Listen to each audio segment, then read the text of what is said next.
거침없는 붓놀림 몇 번으로 완성된 아름다운 자연. 빠르게 그려진 선에도 불구하고 세밀하게 묘사되어 있는 풍경이 눈에 띕니다.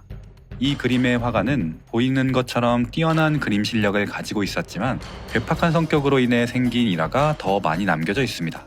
누구보다 자신의 그림에 자긍심을 가지고 있었던 화가, 조선의 빈센트 반 고흐라고 불리는 최북입니다.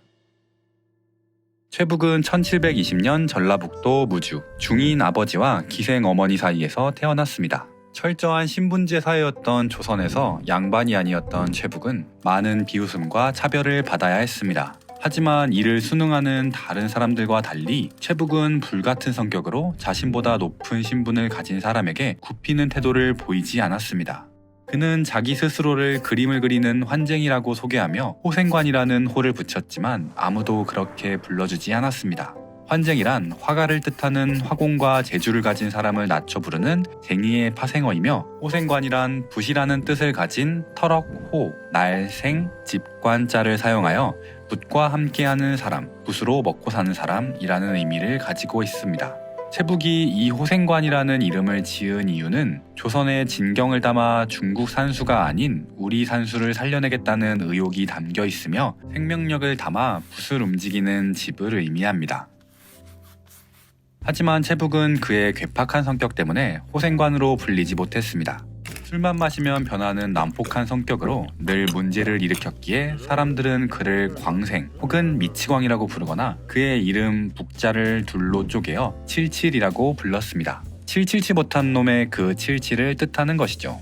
몇 가지 일화를 소개해드리면 이렇습니다. 자신의 작품을 사가는 사람이 값을 제대로 쳐주지 않으면 그림을 볼 줄 모른다며 그림을 찢어버리고, 후하게 값을 지불하면 그림을 볼 줄 모르는 애송이라며 의뢰인을 조롱했습니다. 그뿐만이 아닙니다. 의뢰인이 분명 산수화를 부탁했는데 종이에 산만 그렸던 적도 있습니다. 산수화란 한자 그대로 산과 물이 있는 자연의 풍경을 그린 그림인데 물이 하나도 그려져 있지 않았던 것이죠. 의뢰인은 최북에게 물을 그려달라고 요청했으나 최북은 그림밖이 다 물이라며 도리어 호통을 치고는 의뢰인을 쫓아냈다고 합니다. 그랬던 그가 조선의 빈센트 반 고흐라고 불렸던 사건이 발생합니다.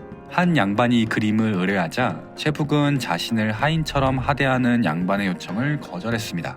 그러자 자존심이 상한 양반이 신분을 앞세워 협박을 했고, 최북은 남이 나를 저버린 것이 아니라 내 눈이 나를 저버린 것이다 라고 말하며 자신의 눈을 찔렀습니다. 유일하게 남겨져 있는 그의 초상화에서 한쪽 눈을 감고 있는 이유도 바로 이 사건 이후에 그려진 그림이기 때문입니다. 이러한 일련의 사건으로 사람 최북에 대한 평가는 좋지 않았지만 그의 그림은 좋은 평가를 받았습니다. 최북은 산수화와 외출하기를 너무 잘 그려서 최산수 혹은 최매출하기로 불릴 정도였습니다. 뿐만 아니라 최북은 손을 사용해 그림을 그리는 지두화에 뛰어났다는 이야기가 임원 경제지에 기록되어 있습니다. 지두화란 붓 대신 손바닥, 손가락, 손톱 등을 이용하여 그림을 그리는 방법으로 최북의 대표작으로는 지두해도와 풍설야 기인도가 있습니다.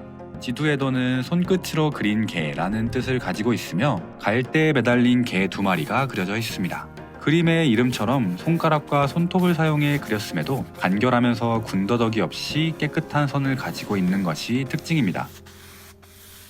모난 성격으로 사람들에게 사랑을 받았던 화가는 아니었지만 그는 그의 그림에 자부심을 가지고 있었던 화가였습니다. 그는 향년 49세라는 젊은 나이에 동사로 삶을 마감했습니다.